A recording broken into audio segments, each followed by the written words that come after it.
Hello everyone and good morning. अगर आपकी board परीक्षा बहुत नज़दीक आ गई है और लगभग फरवरी में स्टार्ट होने वाली है, तो मैथ से अगर आपको डर लग रहा है कि तो क्लास 10th का जो मैथ है, मैं एक सीरीज स्टार्ट कर रहा हूँ जिसका चैप्टर 1 है रियल नंबर। ये बहुत इंपॉर्टेंट आपका चैप्टर हो जाता है, क्योंकि ये बहुत खतरनाक भी चैप्टर है, समझ में भी आता नहीं है, थोड़ा सा थ्योरेटिकली पोर्शन बहुत ज़्यादा है। लेकिन इससे प्रश्न तो आने की संभावना लगभग 100% है। तो एक प्रश्न इसी में से कोई एक आएगा।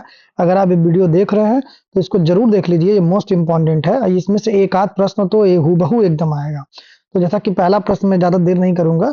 पहला प्रश्न आपका दिया गया है यूक्लिड विभाजन प्रमेय के आधार पर जो दिया गया। तो चलिए हम लोग स्टार्ट करते हैं। जो पहला हमारा प्रश्न है वो दिया गया है कि यूक्लिड विभाजन प्रमेय, यूक्लिड विभाजन प्रमेय लिखिए। तो देखिए, अगर ऐसा प्रश्न आता तो आप बोर्ड परीक्षा में लिखेंगे कैसे? देखिए, तो आप प्रश्न जैसे पहला है तो आप ऐसा लिखेंगे, प्रश्न पहला, ठीक है, और उसका यहाँ पर लिखेंगे आप लोग उत्तर, ठीक है। अगर उत्तर देना है तो उत्तर लिखेंगे, या आप चाहे से क्या लिख सकते हैं, हल लिख सकते हैं, ठीक है।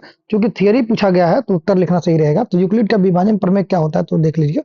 अगर कोई दो ऐसी संख्याएं हैं, दो जो रियल नंबर्स हैं, वास्तविक संख्याएं ए है और क्या है, बी है, तो इनका विभाजन प्रमेय कैसे काम करता है? जैसे मान लीजिए ए अगर आपका भाज्य है और बी आपका भाजक है। अगर ये भागफल क्यू टाइम्स में आर देता है, तो आपको इसको इस तरह से लिखना पड़ेगा कि जो यूक्लिड का विभाजन प्रमेय है, विभाजन प्रमेय, उसको लिखेंगे आप कि जो ए है वो बी क्यू प्लस आर के बराबर होगा। आपको ध्यान रखना कि ये चीजें आपको नहीं लिखनी, ये चीजें आपको नहीं लिखनी है। बस आपको लिखना है कि ए और बी क्या है, वास्तविक वास्तविक संख्याएं हैं। तो यूक्लिड का विभाजन प्रमेय क्या है, ए प्लस बी क्यू प्लस में आर, ठीक है। आर आपका जो है शेषफल है। अच्छा, आर का एक रेंज है कि आर की वैल्यू जो होगी वो जीरो से बड़ी होगी या जीरो के बराबर होगी, लेकिन बी से क्या होगी, छोटी होगी। दीजिएगा, आर की वैल्यू जीरो से बड़ी होगी या उसके बराबर होगी, या बी से क्या होगी, छोटी होगी, ठीक है। और आर की वैल्यू जहां ही हमारी वैल्यू ये जीरो मिलती है, वहीं पे जो बी का मान होता है, ध्यान दीजिएगा, जो बी का मान होता है वही हमारा महत्तम समापवर्त निकल के आता है। तो इन सबको इसमें मेंशन नहीं करना, बस समझने के लिए था आपका। तो ये यहाँ पे आप नीचे लिख देंगे, जहां जहां क्यू, क्यू क्या है, तो क्यू आपका है भागफल, और आर क्या है, आर आपका है शेष फल। इतना ही आपको इस प्रश्न में आपको लिखना है। प्रश्न पढ़िए कि क्या लिखा गया, विभाजन प्रमेय लिखिए। तो यही आपका विभाजन प्रमेय है। इस प्रकार से आप लिखेंगे तो आपको फुल मार्क्स एकदम, एग्जामिनर दिल खुश हो जाएगा, वो जरूर आपको नंबर देगा। अब नेक्स्ट क्वेश्चन हमारा है, इसे आप लोग स्क्रीनशॉट ले लीजिएगा। आप चाहे तो इसे और तेजी से भी देख सकते हैं कि एचसीएफ ज्ञात करिए। तो ध्यान दीजिए, अब कुछ स्टूडेंट इसमें पूछेंगे सर कैसे ज्ञात करना। जब भी कोई भी ना लिखा हो कि यूक्लिड के विभाजन प्रमेय से ज्ञात कीजिए या गुणनखंड विधि से ज्ञात कीजिए, तो आप कैसे भी निकाल सकते हैं। जैसे यहाँ पर देखिए कि अगर विभाजन प्रमेय से आपको एचसीएफ निकालना है, तो जो सबसे छोटा होगा उसे आप लोग भाज्य मान लीजिएगा, ठीक। तो भाज्य होता है आपका 225, और किससे भाग देना है, तो 135 से भाग देना है। तो आप यहाँ पे देख पा रहे हैं कि यहाँ पर अगर दो अंक 13 है, यहाँ पे 22 है, तो 13 का अगर दो बार गुणा करेंगे तो 13 दूना 26 हो जाएगा। तो ये कितनी बार में जाएगा आपका, एक ही बार में जाएगा। तो यहाँ पे हो जाएगा आपका 135। अगर आप इसे घटाएंगे तो यहाँ पे जीरो मिलेगा, और यहाँ पे दो में से तीन तो जाएगा नहीं, तो 12 एक में से तीन जाएगा तो 9 बचेगा। अब ये जो शेष आ रहा है, ये आपका भाजक का काम करेगा, और जिससे हम भाग दे रहे थे, जो भाजक था, वो भाज्य का काम करेगा।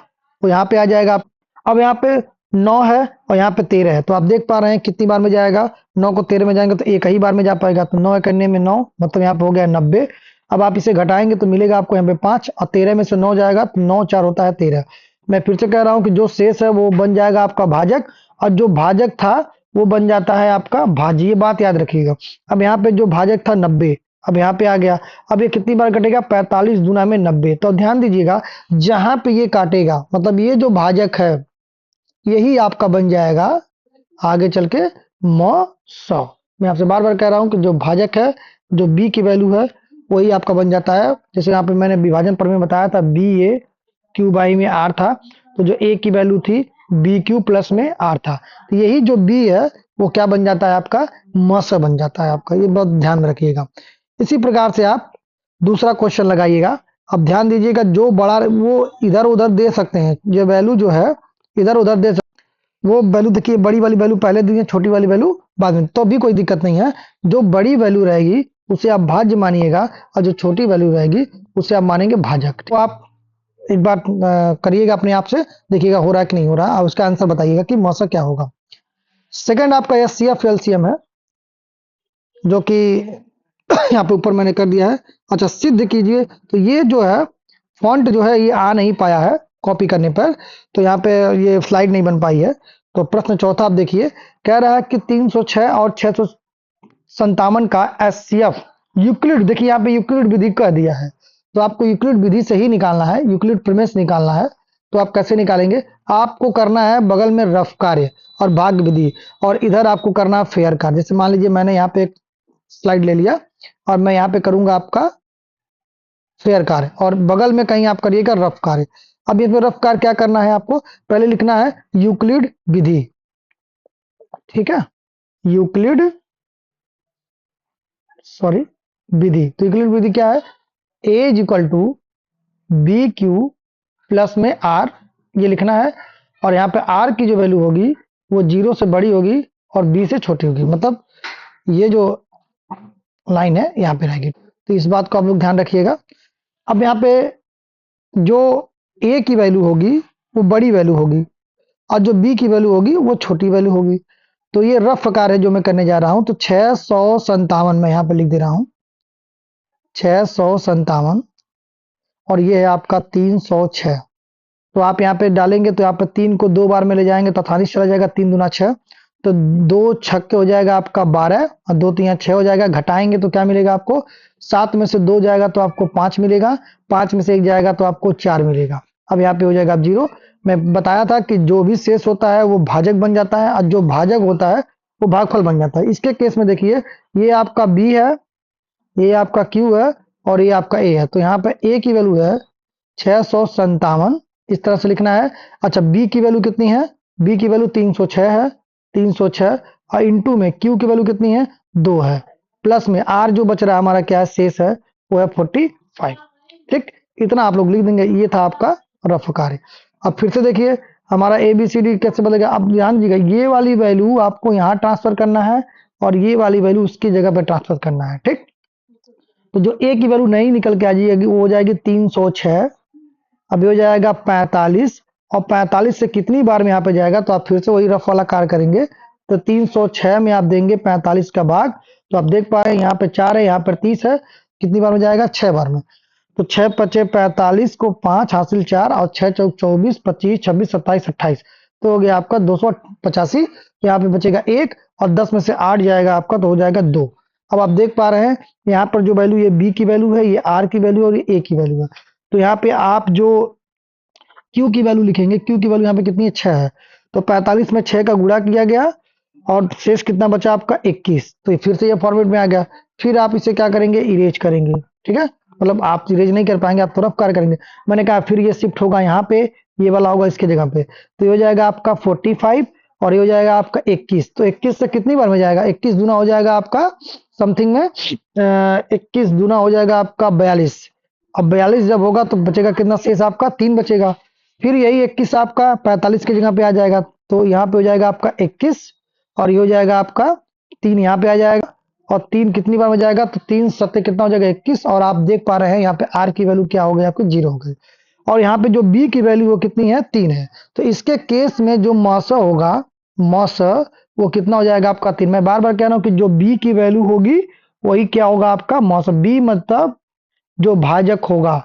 तो भाजक यहाँ पे मिला आपको 3, तो मस हो जाएगा 3। तो यही आपकी यूक्लिड विधि थी। तो इस तरह से आपको ये करना है। आशा करता हूँ कि आपको समझ में आ रहा होगा। अगर थोड़ा सा भी समझ में आया होगा तो आप लाइक कर दीजिए, क्योंकि जो भी मैं वीडियो बनाऊंगा लाइक करेंगे तो आपके सामने फिर से आ जाएगी। अब नेक्स्ट क्वेश्चन है आपका अभाज्य संख्याओं पर आधारित प्रश्न है, जिसमें 5वां प्रश्न आपका दिया गया है कि सिद्ध कीजिए कि करणी में 5 एक अपरिमेय संख्या है। तो चलिए ऐसे प्रश्न देखते हैं, जैसे आता है कड़ी में 5, कड़ी में 3, कड़ी में 2 आपको सिद्ध करना रहता है कि एक अपरिमेय संख्या है। तो इसको कैसे सिद्ध करते हैं, हम लोग मान लेते हैं, एक एक स्टेप बहुत ध्यान से देखिएगा, ये आपको करना ही पड़ेगा। 2-3 बार आप इसे प्रैक्टिस करेंगे तो ये आपको समझ में आ जाएगा। हम लोग मान लेंगे कि जो कड़ी में 5 है, वह कड़ी में 5 क्या है, परिमेय संख्या है, तथा इसे a बाई बी के रूप में लिखा जा सकता है। अगर कड़ी में 5 आपका परिमेय संख्या है तो उसे a बाई बी के रूप में लिखा जा सकता है। अब ये चीज जरूर लिखिएगा, जहां a व b कैसी संख्याएं हैं, अभाज्य संख्याएं हैं। इतना लिखने के बाद कारण ही आप इसे प्रूव कर पाएंगे कि कड़ी में 5 आपकी एक क्या है, अपरिमेय संख्या है। तो चलिए, अगर हम इसको देखें तो यहाँ पे a की जो वैल्यू हो जाएगी b टाइम्स √5 हो जाएगी। अब इसके समीकरण नंबर 1 मान लीजिएगा, लिखिएगा दोनों पक्षों का वर्ग करने पर। तो जब आप दोनों पक्षों का वर्ग करेंगे तो ये हो जाएगा आपका a² √5 का होल स्क्वायर। ठीक है, अब यहाँ पे a² की वैल्यू जो मिलेगी आपको, मिलेगी b², 5b²। ठीक है, आप यहाँ पर देख पा रहे हैं, इसको समीकरण नंबर मान लीजिएगा 2। अब आप यहाँ से अगर 5 से इसको डिवाइड करें तो देख पा रहे हैं कि ये टोटल पूरी तरह से क्या हो जा रहा है, डिवाइड हो जा रहा है। मतलब ये a² 5b² के बराबर है और ये 5 से डिवाइड हो जा रहा है। मतलब ab² भी 5 से क्या हो जाएगा, डिवाइड हो जा रहा है। डिवाइड मतलब हो जाएगा। अब हम लोग यही मान के चले थे कि जो a और b है वो कैसी संख्या है, एक अभाज्य संख्या है। तो अभाज्य संख्याएं क्या होती हैं कि उनमें और कोई भी फैक्टर ना हो, उनको छोड़कर और एक को छोड़कर। लेकिन यहाँ पर तो कॉन्ट्रडिक्शन हो रहा है। यहाँ पर a² जो है वो 5 से क्या हो जा रहा है, डिविजिबल हो रहा है। तो इसका मतलब यह है कि अगर मान लो कल को 25 रहता, 5 से डिविजिबल है, तो इसका अगर हम वर्गमूल लें 5, तो 5 भी 5 से क्या होगा, डिविजिबल होगा। तो ये जो कॉन्ट्रडिक्शन है, यही आपको आगे भी बी के लिए भी जनरेट करना है। तो हम ये मान लेते हैं, फिर आप मान लेंगे। अब यहाँ पे लिखेंगे, चूंकि 5b² 5 से क्या है, विभाज्य है, अतः a क्या है, एक भाज्य संख्या होगी। पुनः हम लिखेंगे, पुनः a बराबर 5 के लेने पर। अब यहाँ पर थोड़ा सा आप लोग रुकिएगा। जब भी आपको कोई भी चीज प्रूव करना है, जैसे या √2 करना है, या √3 करना है, √5 करना है, या √7 करना है, तो उस टाइम आप यहाँ पे 2 के मानेंगे, यहाँ पर 3 के मानेंगे, यहाँ पे 5 के मानेंगे, यहाँ पे 7 के मानेंगे। इसको आप लोग एजम्पशन को बना के रखना है, इतना तो आपको करना ही पड़ेगा। उसके बाद हम लोग समीकरण 2 में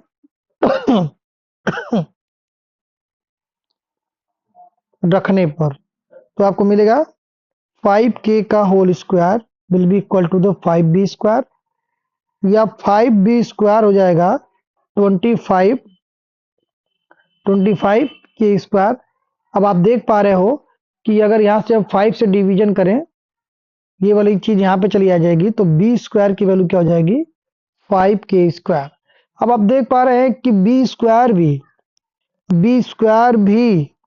5 से क्या है, विभाज्य है। ठीक है, अब हम लोग ये मान के चल रहे थे कि ये दोनों क्या है, अभाज्य संख्या है। अतः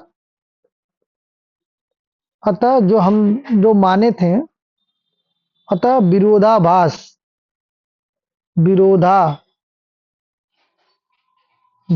की स्थिति में यह का मतलब कड़ी में 5 क्या होगी, आप खुद बताइए कि क्या होगी, एक अपरिमेय संख्या होगी। मैं आपको समझा दूं, मैं एक बार और समझा दे रहा हूं। देखिए, कड़ी में 5 आपको सिद्ध करना था, आपने मान लिया कि कड़ी में 5 क्या है, एक परिमेय संख्या है, जहां a और b क्या है, अभाज्य संख्या है। आप देख पा रहे हैं इसका स्क्वायर किए तो यहाँ से a जो है पूरी तरह विभाजित हो रहा है। मतलब वो जो हम मान के चले कि अभाज्य संख्या है, वो एक भाज्य संख्या बदल गई। ऐसे बी भी आप देख पा रहे हैं कि आगे चल के बी भी क्या हो रहा है, 5 से विभाज्य हो रहा है, मतलब ये भी क्या है, एक भाज्य संख्या है। अतः जो भी हम लोग माने थे कि वो परमेय संख्या, तो परमेय संख्या नहीं होगा। तो अगर वो परमेय संख्या नहीं है तो क्या होगा, एक अपरमेय संख्या होगी। तो इस प्रकार से आप कोई भी एक्स आएगा, कड़ी में 2, कड़ी में 3, 5, 7, इसको आप लोग सिद्ध कर सकते हैं कि वो एक परमेय संख्या नहीं है, अपरमेय संख्या है। 7वां क्वेश्चन कह रहा है कि निम्न में से किसका दशमलव विस्तार समाप्त होगा और किसका नहीं। तो देखिए, दशमलव विस्तार समाप्त का मतलब ये है कि मान लीजिए कि हम 2 में 5 का भाग दे रहे हैं या 1 में 4 का भाग दे रहे हैं, तो आप देखते होंगे कहीं ना कहीं ये जाकर के, मान लीजिए 2 में 5 का भाग दे रहे हो तो दशमलव लगेगा, 0 लगेगा, 5 चौके 20। अब इसके बाद कोई संख्या नहीं आ रही है। 4 में 1 का भाग दे रहे हैं तो आप दशमलव 0, 4 दूना 8, यहाँ पे 2 आएगा और 4 बचे 20, 0.25 पे आकर के समाप्त हो गया। तो यही बताना है कि आपको हर को देख करके कि कौन से भिन्न इसमें ऐसे हैं जो समाप्त हैं। तो इसको जानने के लिए ट्रिक क्या है, एक तरीका है कि कोई भी चीज तभी पूरी तरह से समाप्त होगी जब उसके हर में या तो 2 की पावर हो, या तो 5 की पावर हो, या तो 2 और 5 की पावर दोनों मौजूद। अगर इसके अलावा और कोई भी फैक्टर अभाज्य गुणनखंड अगर उसमें है, तब वो चीज आपका समाप्त नहीं होगा, वो कभी असमाप्त हो जाएगा, मतलब कभी वो कटेगा नहीं। जैसे 1/3 है, तो इसे जब आप लगाओगे तो 0.333333 चलता रहे। 2/8 है, इसे आप लगाओगे, देखो तो 2 पे 3 घात, मतलब 2 के ही फैक्टर है, तब ये पूरी तरह से क्या हो जाएगा, कट जाएगा, कहीं ना कहीं जाके समाप्त हो जाएगा। या 1/5 कहीं ना कहीं जाके क्या हो जाएगा, समाप्त हो जाएगा। लेकिन अगर 1/35 रहे तब ये समाप्त नहीं होगा। या 1/14 रहे, 1/14 का मतलब होगा 2 गुणे 7, मतलब 7 आ गया, तब ये समाप्त नहीं होगा। तो ये आप ध्यान दीजिए, बस आप हर को ध्यान दीजिए, आप बता पाएंगे आंसर क्या। जैसे यहाँ पे है 13/125, तो सिंपल सी बात है कि 13/25 के 5 पे 3 घात है। मैंने कहा कि जब भी 5 अभाज्य संख्या होगी तो पूरी तरह से ये समाप्त होगा। ऐसे ही 8 है, तो 8 का मतलब क्या है, यहाँ पे 2 पे 3, तो ये भी समाप्त है।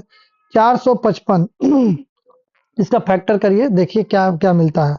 तो 5 9 45, 5 करने में 5, और यहाँ पर हो जाएगा आपका 7, तो 7 करने में 7, और बचेगा आपका 2, 7 त्रिक 21, यहाँ पे हो जाएगा 13 का अंतर। तो आप देख पा रहे हैं 5 के अलावा 7 और 13 2 अभाज्य गुणनखंड और हैं, तो ये क्या होगा, ये समाप्त दशमलव नहीं होगा।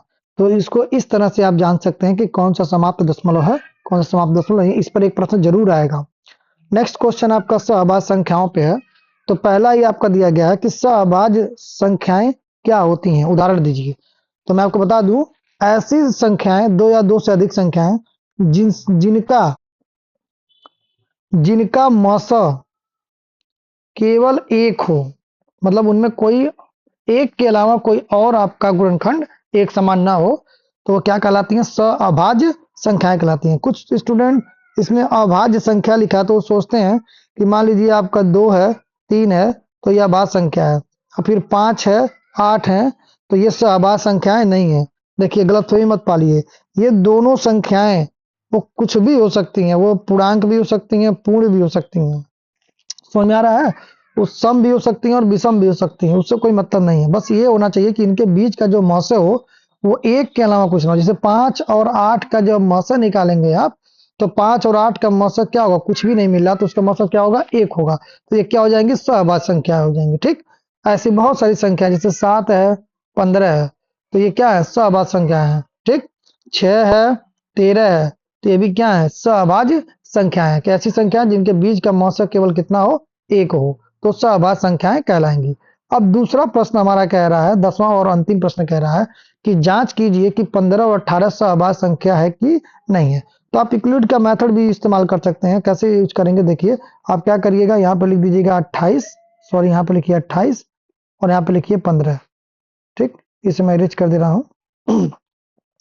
तो 15 एक करने में क्या हो जाएगा, 15 बचेगा, कितना, 3 बचेगा, यहाँ पे कितना बचेगा, 1 बचेगा। अब ये हो जाएगा आपका यहाँ पे, तो 13 करने में 13, यहाँ पे 2 बचेगा, यहाँ पे आ जाएगा 13, 2 छक्के कितना हो जाएगा, 12, यहाँ पे 1 बचेगा, यहाँ पे 2 आ जाएगा, तो 2 करने में 2। अब आप देख रहे हैं कि मौसा कितना मिल रहा है आपका, 1 मिल रहा है। अगर इन दोनों के बीच का मौसा 1 है तो ये क्या है, सह अभाज्य संख्या है। तो आप ऐसे प्रूव कर सकते हैं कि कोई भी दो संख्या सहभाज्य संख्या है कि नहीं है। आशा करते हैं कि चैप्टर आपको बहुत अच्छे से समझ में आया होगा। और अगर आप ऐसे ही चैनल पे मेरे बने रहेंगे, मेरे चैनल को आप सब्सक्राइब कर लें, तो मैं आगे भी वीडियो ला रहा हूँ जो चैप्टर 2 का होगा समराइज करके, जो आप जल्दी से तैयारी कर पाएँ। तब तक के लिए बहुत-बहुत धन्यवाद जो आप मेरे चैनल पे यहाँ तक बने रहे।